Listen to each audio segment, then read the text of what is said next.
So this will be the second talk of this first session in Sannäs. Yesterday I told about this free diver who went extremely deep and how he experienced different kind of challenges and also how he let go in order to manage this. So it was one kind of spiritual practice, one could say, for this free diver. So it's about practice. And it's about death and life. Also, I guess yesterday I said something about life and death, that this is the big question. Yes, I quoted this Rossi Philip Kapleau.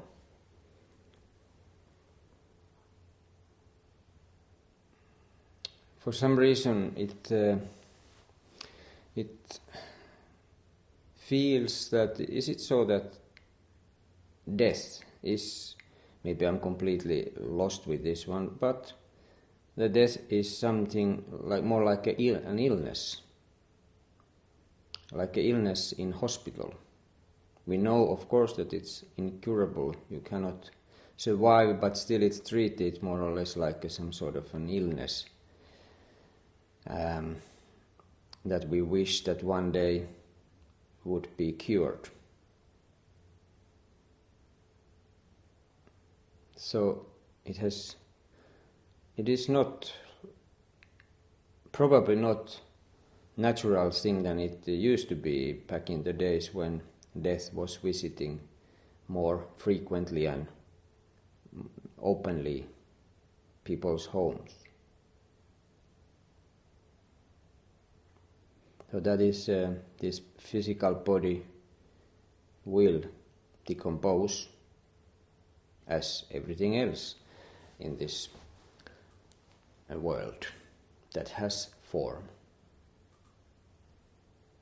and be then recycled one way or another. Like now I'm sitting, this is not yet completely finished table or tarn, but this also is recycled mostly. And so is our altar. There are a lot of parts from different furnitures, for example. The death of the table is suddenly an altar.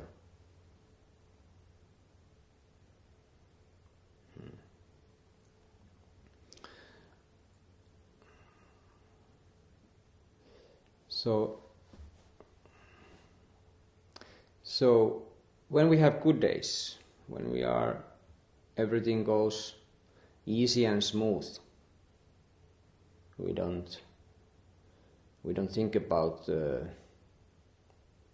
things that like such as death, dying, or why we should. Usually when we are in trouble, we start to look for some help. But practice like this one, this Zen practice, we do practice in good days and we do practice in difficult ones. We practice every day.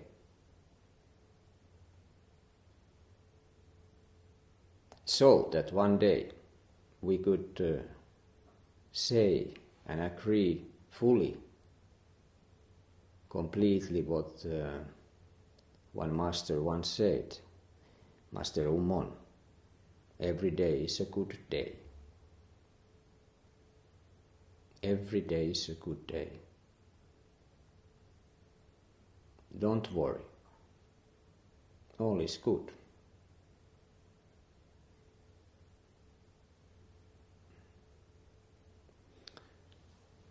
There is a koan called "The Buddha Points to the Ground." And this particular one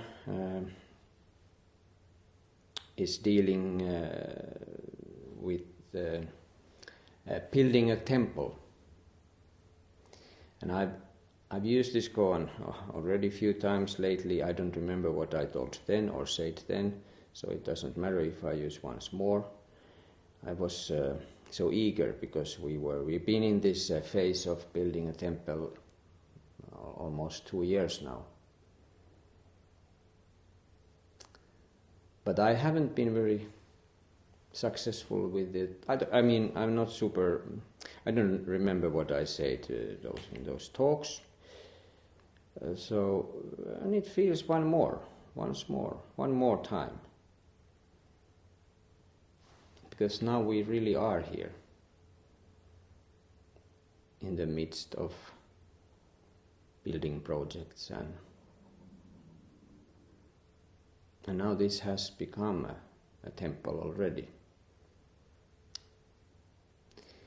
And the subject, this temple subject, it's a large subject, of course, and it brings up so many questions and so many ideas about things. So let's see where this takes us today. So the Buddha points to the ground. There is a.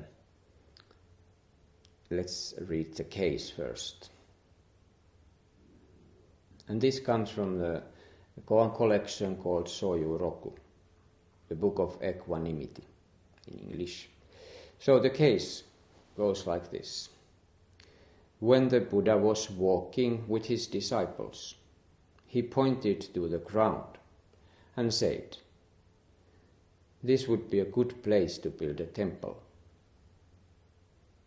Indra took a stem of grass, stuck it into the ground and said, "The temple is built." Oh, again same mistake. Now I remember from the last time that I finished here, the temple is built, and I was very happy until I noticed at the end of the talk that I didn't print one sentence. So, I hope that I remember it correctly, but this is not the finish of the case, because it continues something like, and then Buddha smiled. That's the end of the case. So Buddha smiled.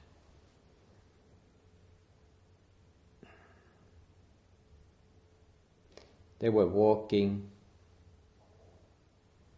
In the Buddha's time, what we have learned from the history of Buddhism, that when weather was very pleasant, and so monks were wandering around, going here and there. But when rain season starts, monks gathered together and maybe in some park, and they will put up a meditation retreat. Was it a temple? I don't know, and I don't even know when the first real Buddhist temple, maybe it was this King Asoka who was somehow part of that. But in Buddha's time, was there any physical buildings that was made for, like a temple for Buddhism? Most likely not, because Buddha wasn't yet sitting on the altar at that point. But those rain season gatherings that we are calling today Ango, for example, Ango period, they were kind of living temples. So in this koan they are walking, and is the rain season coming, or what's going on? Maybe it's time to put up a camp and and start to practice together.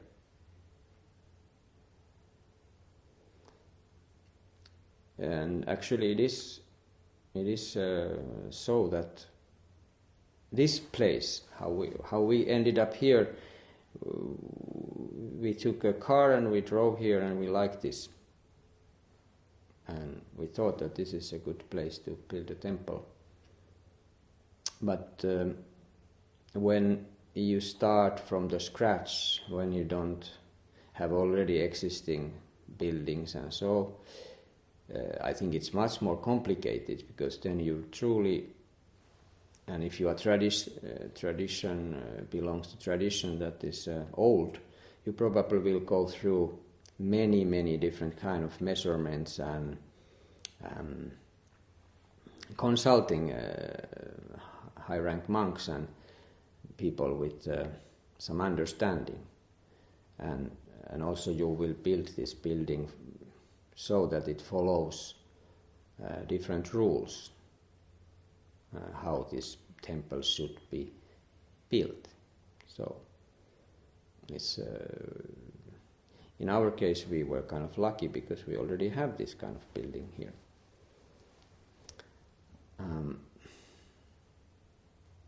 And Indra, then in this koan, Indra pick up or took a stem of grass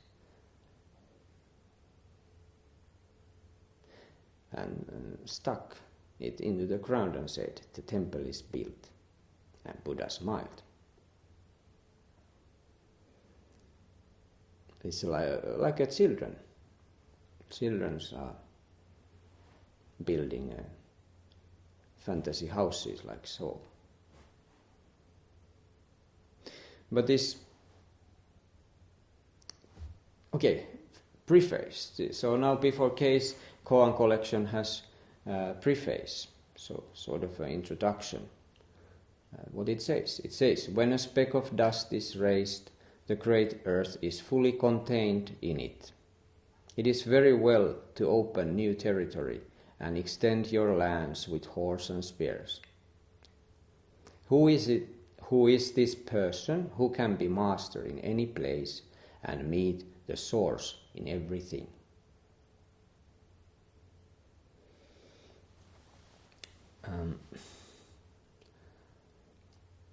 This Zen master Hongzi, who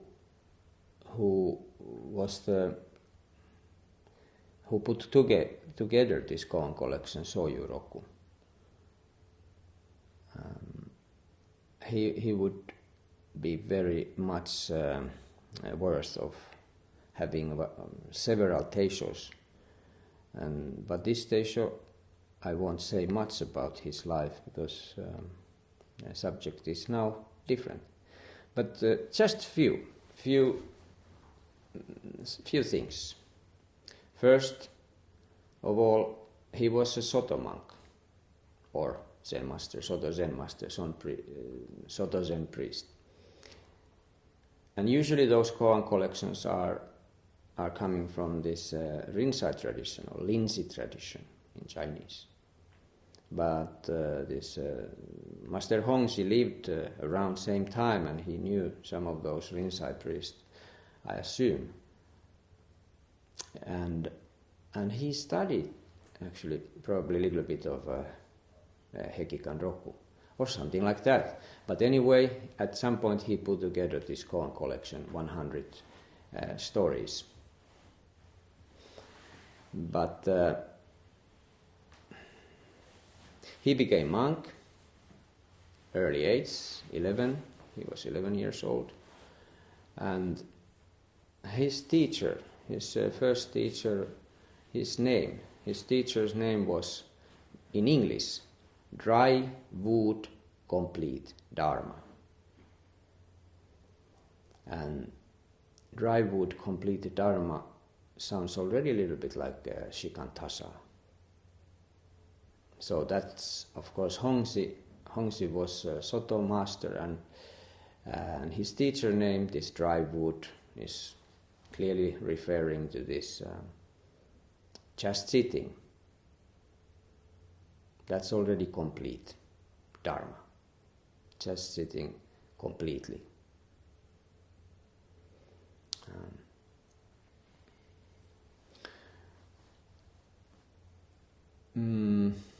About temples, Hongzhi had at one point, of course, his own temple, and there was only space for 1,000 monks.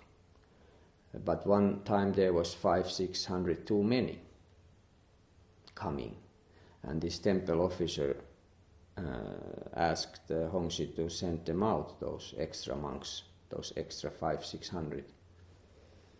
But Hongzhi said that each of them has own mouth.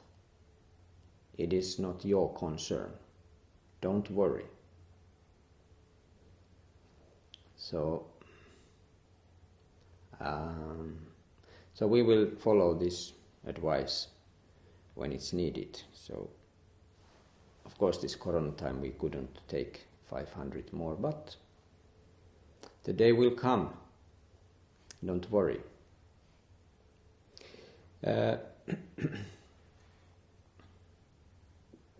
But okay, back to this main question about the temple, because maybe it's good to ask, do we need temples? And if we need, for what and why? And how we should practice there? What is the right way? What is the right way in Finland? What is the right way today? Oh boy, so many questions. And just for today, just now, facing this altar here, I think this is more deep question and much wider and deeper in many sense than maybe we easily even think about. So now we are in a crossroad, I would say. Either we think very practically, or we pick up a couple of more spiritual dimensions here. So, at least only saying from my own perspective, it feels so obvious that we are very much in the beginning with the practice and everything. But even though if we are very much in the beginning, it feels like this is a real beginning. This is through practice that could happen here and is happening precisely now. And it means that this has been coming for a long, long time. Perhaps longer than our lives now.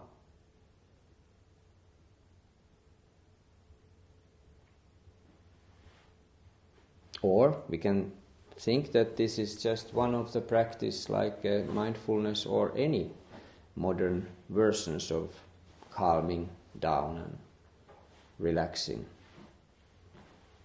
And I don't say which one is you should think about. I know what I'm thinking of, but that's how it is. So also, if we choose to see this as a continuation of old tradition, then we also understand that our own understanding of practice and or teachings of old teachers is not necessarily fully mature yet. So we will learn, we will understand more deeply. We will see, if we retrospectively look back one day, we will see how we have changed our understanding. So maybe now quite much in the beginning we are more focused on ourselves, we are more selfish in our practice, but this can change in time.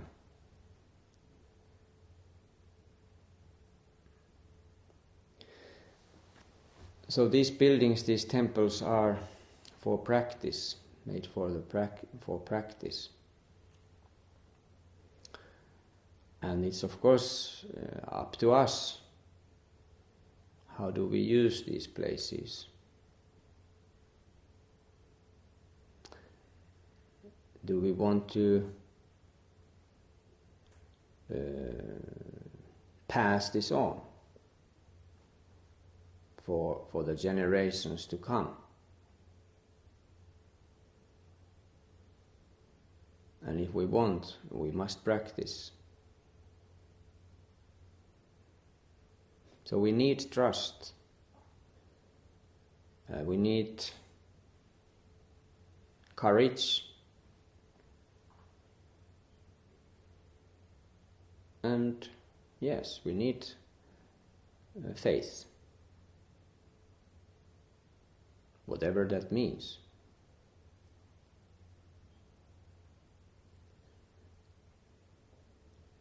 Buddha once said, "I now see all sentient beings everywhere fully possess the wisdom and virtues of the enlightened ones. But because of false conceptions and attachments, they don't realize it."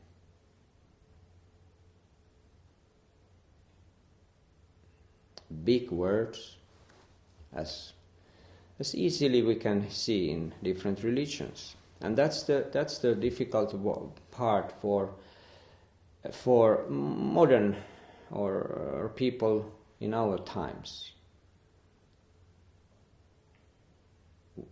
It needs you have to do some strange jump.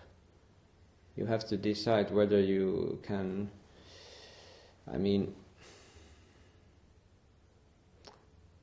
I understand that we are afraid of choosing something or doing something stupid. Especially religion, I guess nowadays is like in top 3 of those things that you should avoid. Maybe. It's so hard to believe that these things, some sort of enlightened ones, and what the heck is that? But we don't need to think about it too much, and that's also something we shouldn't do, not to think. But in order to practice, we must trust the practice, we must let go, like yesterday this free diver did. He had to go, he went so deep, but if he should fight back, he wouldn't be telling those experiences later on. So life itself will put challenges on us. Life itself is a great teacher, of course. And Buddhism or Buddha is not separate from the life.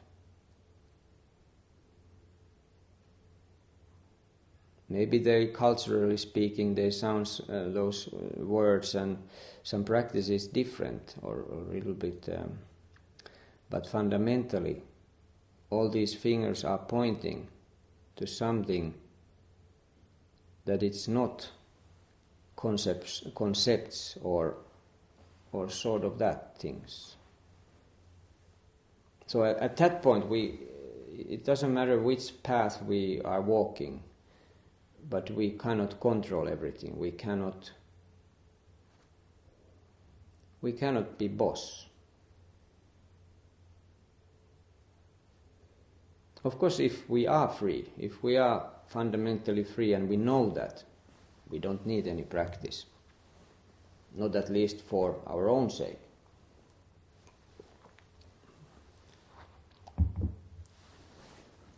But then we can, of course, do it for someone else.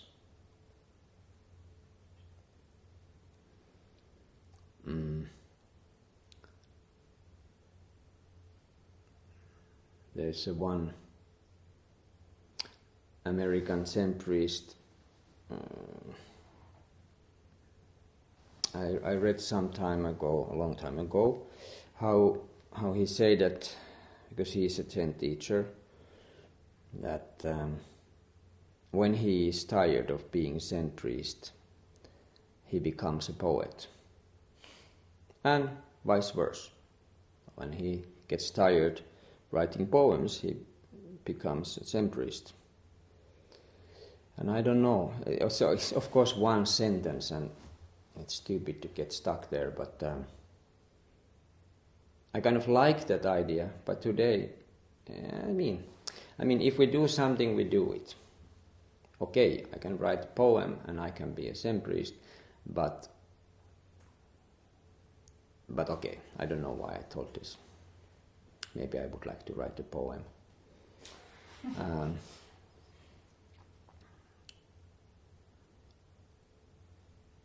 So they say that it takes 300 years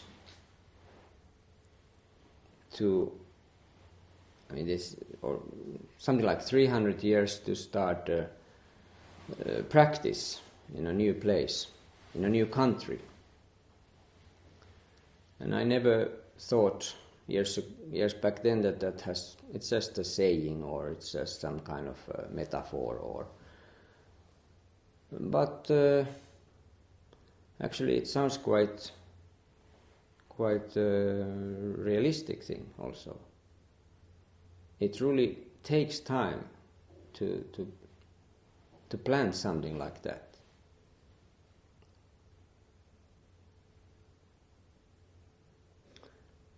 Even if we are already enlightened ones, even if already everything is okay, from the start all is good, still it takes a lot of time and effort and practice to, it's a kind of a paradox.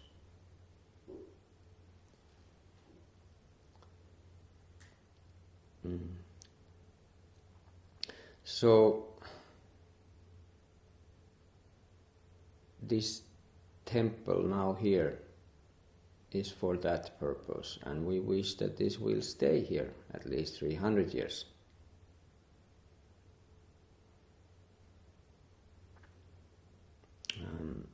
For practice, for the practice itself. So Zen Master Dogen wrote those instructions, how to practice Zazen, how to practice sitting. And they are in his famous Sobogenzo collection, and I think we could read a few of them. These are, of course, made already so long ago, 800 or 900 years ago. And you have heard them probably many times, or maybe one time.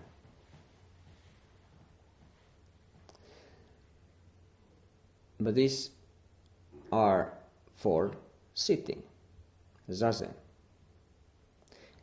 And I won't read everything, but something here and there. Leave behind all attachments and bonds, and keep yourself entirely at rest. Wow, already there. Impossible to do. How can we leave behind all attachments and be at rest? If we could do that, that would already be it. That would be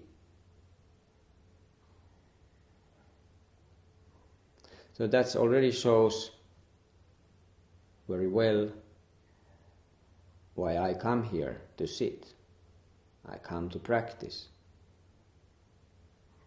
I come to practice so that I can drop off those I attachments and be at rest.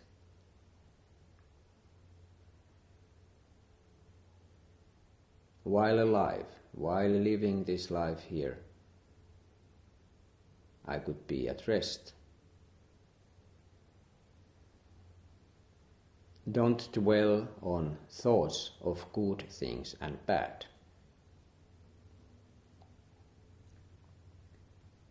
Sitting is neither contemplation nor meditation.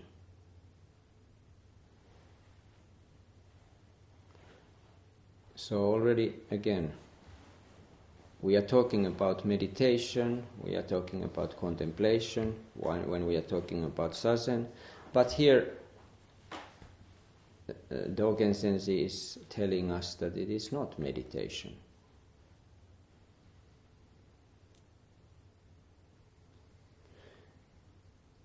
And so why? We are not meditating on any subject particularly, even if we are working with koan. So again, here is this fundamental base, fundamental root, you could say, fundamental what we heard Buddha told. Everyone, everywhere, fully possess the wisdom and virtues of the enlightened ones. But because of false conception and attachment, that's why we don't realize it. So, but fundamentally so. That's why Sazen is not meditation. And that's really good news. Because then we don't need to dwell on thoughts of good things and bad. Do not think of it as a means of attaining enlightenment.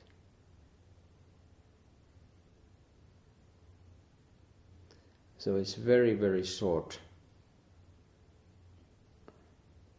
cut. It's just this moment already, if we just could leave all those unnecessary attachments and bonds. If we don't think good or bad. If we don't try to be enlightened or not enlightened. Of course, that's why we have temple. Temple is already it.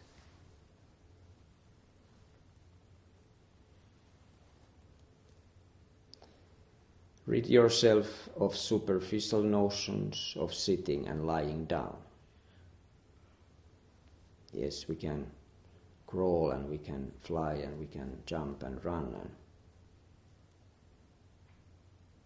not getting stuck of ideas of eat and drink in moderation. This food subject is now we have tried something different here, as you have noticed, and also outside of Sesshin we eat this food with practically normal days. We don't add even oil or such, because that comes from other sources. So this food and the way we eat, it's kind of, there is this moderation, I would say, with help to keep this practice. Maybe Sazen is easier if we don't if we don't eat too much.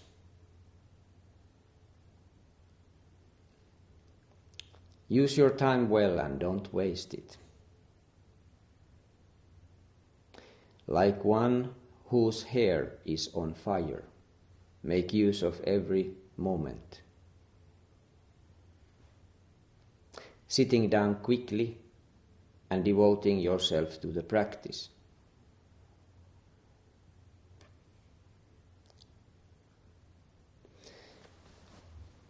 This is a strong image, this, like one whose hair is on fire. That's why monk doesn't have hair. They've been already sitting. No, but I remember seeing this one painting when it was before Sazen, before I started. There was one Finnish painter who had made this self-portrait. It was called in English something like The King of Paris. He probably had an atelier there. And it was a self-portrait with a fire on his hair. It was really like flames. And that it was a kind of, and he looked audience, I mean he was looking at you, and his hair was burning. It was, of course, like a little bit like a king's helmet, but crown.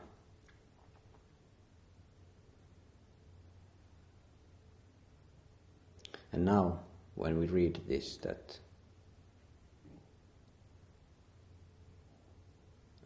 we should practice like one whose hair is on fire.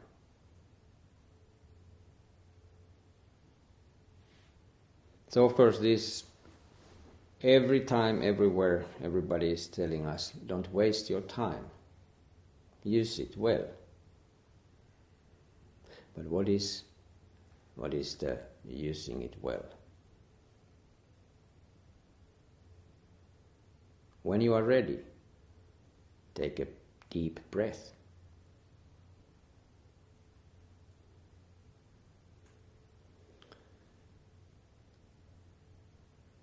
Yes. So this was a little bit going here and there over the subject, not really nailing anything, I see. But tomorrow I might continue with this a little bit, somehow. And I just also want to this is not for any, I mean, I sometimes hear in Doksan, and before I start to do Doksan, I hear from other places, and also from my own mind was telling these things. So, we go through, and it's interesting, we go through those doubts, and we go through so many ideas about how to do this practice. What would be the best way? And I must say, I have been a little bit pain to my teachers in Sweden. During the years I've been practicing, I sometimes been telling them how I would like to. I mean, I think what would be the better way practice, and if I would choose, I would do like this, and why don't we do like that?